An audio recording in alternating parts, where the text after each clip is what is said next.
The NFL draft is come and gone. NFL free agency is kind of dying down. I'm here to give you my way too early win-loss total for the Dallas Cowboys. Now, I know what you're thinking. The last time we saw the Cowboys, they were getting smacked in the mouth by the San Francisco 49ers, okay? We all saw what happened. They were gutless. They didn't come out there with any kind of courage. They just fell flat. And now you enter an offseason in which you trade away Amari Cooper for a bag of balls. You look at Lyle Collins at right tackle and just let him walk out of town. How can the Cowboys be any better than they were last year? I'm here to tell you that the 2022 Dallas Cowboys are better right now as a team than they were when we last saw them in January. Here's how. When you trade away a guy like Amari Cooper, you got to replace him, right? And I don't think they necessarily did that. They just moved some parts around. CeeDee Lamb all of a sudden becomes the number one guy in Dallas. And I think that's what he was drafted for anyway. So what better year to take that next step than right now? Michael Gallup will be coming back eventually, right? He's not going to be out for the season. He's going to be out for probably the first couple weeks, but I think we can weather the storm with the additions of James Washington and drafting a guy like Jalen Tolbert. The Cowboys offense is going to be fine. I'm not worried about it. Ezekiel Elliott will eat once again. A lot of people calling him washed. I don't buy it for a second. Stop the nonsense. But yeah, you might want to give Tony Pollard the ball a little more. That's just math. So the only way to meet Vegas's 10.5 win total is to find 10.5 wins. So let's do that.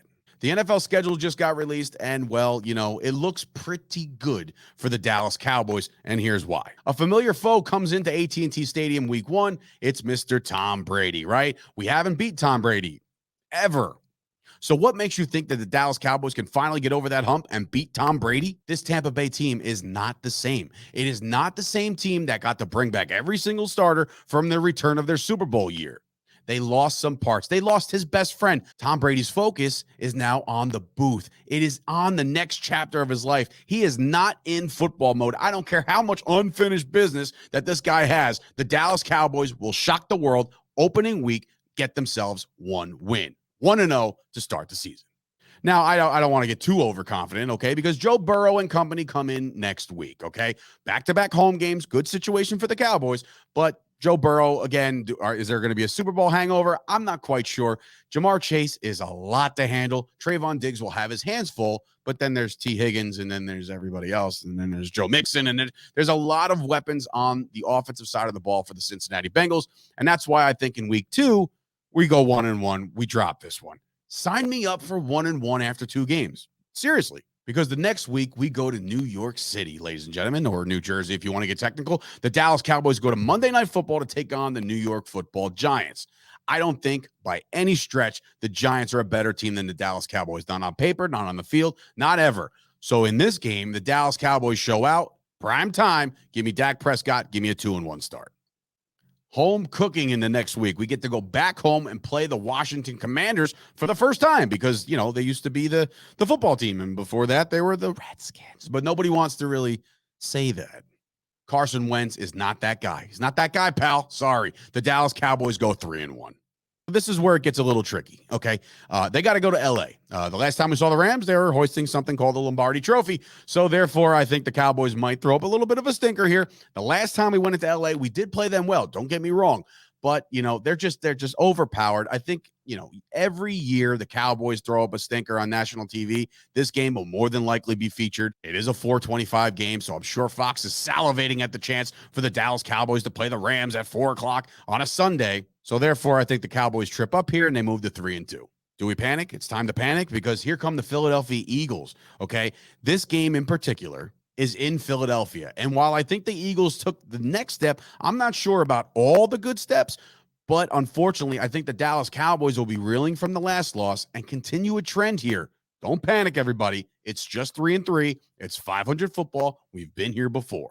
Because in come the Detroit Lions. Thank God the Detroit Lions come in. And guess what? After that, the Chicago Bears, ladies and gentlemen. So from 3-3, panic mode, to 5-3 2 weeks later. And then guess what? We go on a bye. So now we can't lose. And that's perfect. Now the game everybody's been talking about since it came out even earlier than the schedule got released. Mike McCarthy's return to Green Bay, okay? It has been a thorn in our side with Aaron Rodgers every time he takes the field. in Dallas. The last time we went to Green Bay, we actually won the game, ladies and gentlemen. So I'm here to tell you that in week 10, the Dallas Cowboys, Mike McCarthy, Dak Prescott, the heroes come out. The Dallas Cowboys win in Lambeau. That gives the Cowboys a 6-3 record heading into their date with Minnesota, in which, you know what, last year, Cooper Rush won the game for us there. So I think they do it again. The Dallas Cowboys moved to 7-3, and now we're starting to talk about a 1 seed. 7-3, right? It's a good feeling. We're all feeling good. We're walking around like McGregor. Well, guess what? Here's the New York Giants in a second matchup on Thanksgiving, and the Dallas Cowboys have traditionally ruined my holidays. I can't remember the last time they won a game on a holiday. Until now, the Dallas Cowboys moved to 8-3, and they beat the New York Giants, and now we're thinking, who can beat us? I'll tell you who could beat us, the Indianapolis Colts, because I think that Jonathan Taylor is the best running back in football. And one of the bugaboos of the Dallas Cowboys in recent years is their run defense. So this one scares me a little bit. What Matt Ryan is going to bring to the table, I'm not really sure. This late in the year, he might be so banged up that Micah Parsons might feed himself all day. But unfortunately, I think this is a loss here for the Dallas Cowboys. Don't worry, it's 8-4. It's not the end of the world. Here comes another cupcake part of the schedule. The Texans, the Battle of Texas is about to go down in AT&T Stadium. Guys, this isn't happening. We're not pulling a David Carr from years past. The Dallas Cowboys will get this one done and move to 9-4. Then we go to sunny Jacksonville, Florida in the middle of December. I mean, what better way to spend your holidays than in the middle of a 85-degree football day? And I think they take care of the Jaguars, giving them that ever so popular and important 10th win. They move to 10-4. So now it's Christmas Eve. They've already made you happy on Thanksgiving. Can they do it again around Christmas time? Can they avenge Santa Claus getting snowballs thrown at him in Philadelphia? Well, this time it's in Dallas, and this time they get it done. The Dallas Cowboys smash the over right here, get their 11th win of the season as they move to 11-4 with their win over the Philadelphia Eagles. Now that we smashed the over, here comes the letdown game, right? We got to go to Tennessee, in which I think I might actually venture out there. But Tennessee is coming in. They might be playing for a playoff spot. Who knows who's going to be the quarterback at this time? Is it going to be Tannehill? Is it going to be Willis?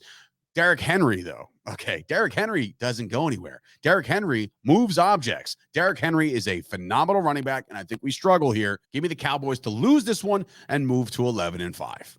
Then, of course, the final week. It's the finale. It's the final week of the season, and we got the Washington Commanders in Washington. Now, what will the Washington Commanders be playing for?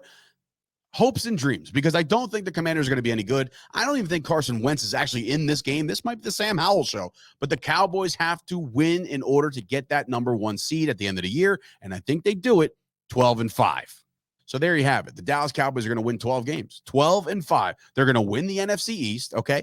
But now when you look at it, does that even matter at this point? Because everybody knows what happens once the Dallas Cowboys get to the playoffs, right? We don't know what's going to happen. Is this going to be the same song, different dance? Is this going to be, is that even a thing? I don't even know if it's a thing. Is that a thing? The Dallas Cowboys will be in the playoffs, okay? And we all know what happens in the playoffs, right? They win Super Bowl. No, that definitely doesn't happen. But all I know is that the Dallas Cowboys will smash the over of 10.5. And just so you know, so everybody's aware, this guy right here is going to be watching the entire time. So you got to make sure you get it done, all right? Here we go, Cowboys. Cowboys Nation, let's rage. I'll see you guys next time.